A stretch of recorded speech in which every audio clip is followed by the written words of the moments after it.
franchement, au niveau touristique, c'est magique. C'est juste à tomber, quoi. C'est trop beau. C'est aussi beau, quelque part, c'est aussi beau que ce que l'on a la chance d'avoir dans les gorges de l'Ardèche. Complètement. C'est en fait, on ne verra pas en arrière. Bon, ça c'est clair. Il y a les gorges, il y a le Gerbier. Ils sont équivalents en nombre de touristes. Je crois que le Gerbier a plus de monde que les gorges. Mais en fait, ces deux spots, c'est pas pour rien qu'on a ces deux spots. C'est le paysage, c'est le territoire, c'est la richesse du territoire en fait. Je ne sais pas s'il y a beaucoup de personnes ici qui souhaitent avoir le tourisme de masse qu'il y a dans le... Quand on fait du tourisme en Ardèche, je ne pense pas qu'on ait envie de voir des trucs à touristes. On a envie de rencontrer des gens, on a envie de rencontrer un paysage habité. Mais il y a tout un tas de petites niches touristiques à découvrir qui, mises bout à bout, font un grand chef-d'œuvre finalement. Voilà, qu'est-ce qui fait vivre la commune? Comme un peu partout ici, en partie le tourisme. Mais en fait, il n'y a pas d'activité sur la commune même. Pour quel tourisme? Pour un tourisme de passage, parce que c'est parfois souvent des Dromois qui viennent à la journée, ou des camping-cars qui passent, qui ne s'investissent pas forcément longtemps sur le site. C'est une population locale, Aubenas, tout le bassin d'Aubenas, tout ça, c'est leur petit coin de détente. Et c'est sympa, comme la Chavade, la Croix de Boson, c'est pareil, pour le piste, quoi. Mais nous, ça ne nous apporte pas nécessairement beaucoup. C'est que là, on a un flux qui vient de la Haute-Loire, du bassin du Puy, de Saint-Étienne. Et tout ce flux touristique s'arrête, bien souvent s'arrête là. Les commerces qui sont les petits commerces qui sont dans ces communes ne tirent pas profit de ce flux touristique qui ne s'arrête pas là, mais en grande partie ici. Ça bascule pas forcément de l'autre côté. Je pense que ce serait une opportunité parce que souvent les gens ils sortent de l'autoroute et maintenant c'est ce qu'ils vont faire. Que plus ils vont aller direct à la grotte Chauvet. Nous, ce que nous souhaiterions, c'est qu'ils s'arrêtent. Sur le secteur du Mézin, on a cette problématique de flux touristique très, très concentré dans le temps et aussi dans l'espace. Et donc, énormément de pression, de stationnement. Et c'est une problématique que l'on retrouve sur plusieurs sites. Il y a eu une vraie mise de jeu sur le tourisme. Ça a d'abord été un tourisme camping et rivière. Les géoparcs sont devenus un vrai programme de l'UNESCO depuis cet automne. Donc on a le parc est labellisé comme les réserves de biosphère par l'UNESCO en direct, quoi.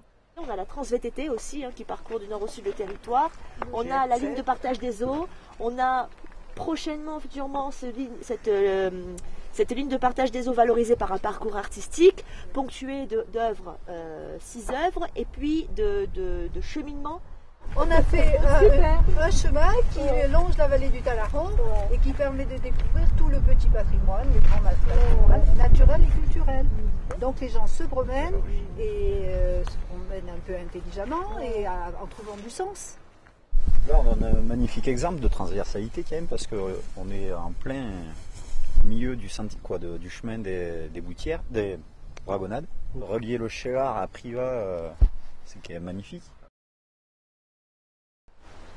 Après, c'est vrai que comme c'est des petites vallées aussi, hein, encore une fois, où on voit tout le temps les moulinages, parce que c'est vrai de partout. Et du coup, c'est vrai que c'est hyper parlant dans le paysage local et vraiment en récurrence. Et ces grands moulinages qu'on peut voir un petit peu partout.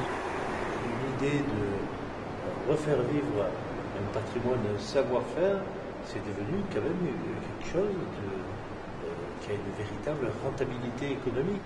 Elle est bien là, mais bon, c'est vrai que c'est des histoires à chaque fois individuelles ou au niveau de la municipalité ou au niveau d'un porteur de projet. C'est qu'il n'y a pas de lien touristique d'histoire qui raconte tout ça. Parce que c'est vrai que les Ardéchois, ils ont cette particularité, c'est qu'ils aiment d'abord les circuits courts et ensuite ils aiment bien manger. Ça c'est pareil, c'est un produit, ça semble rien. Moi qui bossais d'en bas, les mecs qui me disaient c'est quand on va manger la mauche. Et la mauche, c'est rien du tout. C'est la panse du cochon. Ils se déplacent, ils font des kilomètres pour venir manger ça. Vraiment, on veut retrouver un petit peu plus ce patrimoine et donc cette vision un peu plus touristique qu'on n'a jamais eue. Aubenas n'a jamais été une destination touristique, ça a été Vals, ça a été Vallon-Pont d'Arc. Il y a plusieurs sites qui pourraient potentiellement être aménagés parce qu'ils offrent justement une vue sur l'ensemble du territoire. C'est un petit peu de prévoir Et derrière, c'est un peu d'avoir une stratégie foncière en fait. Parce que là, voilà, concrètement, ça appartient à qui? Bon, voilà, peut-être à la commune, peut-être aux paysans du coin, peut-être ci, peut-être ça. Des propositions touristiques qui comprennent effectivement de l'hébergement, etc. Et c'est tout ça qu'il faut construire. Je ne sais pas si vous voyez, vous avez toute une succession comme ça de vallées. Et ben voilà, pour faire groupe, pour faire un corps, pour faire ensemble, ben c'est pas facile.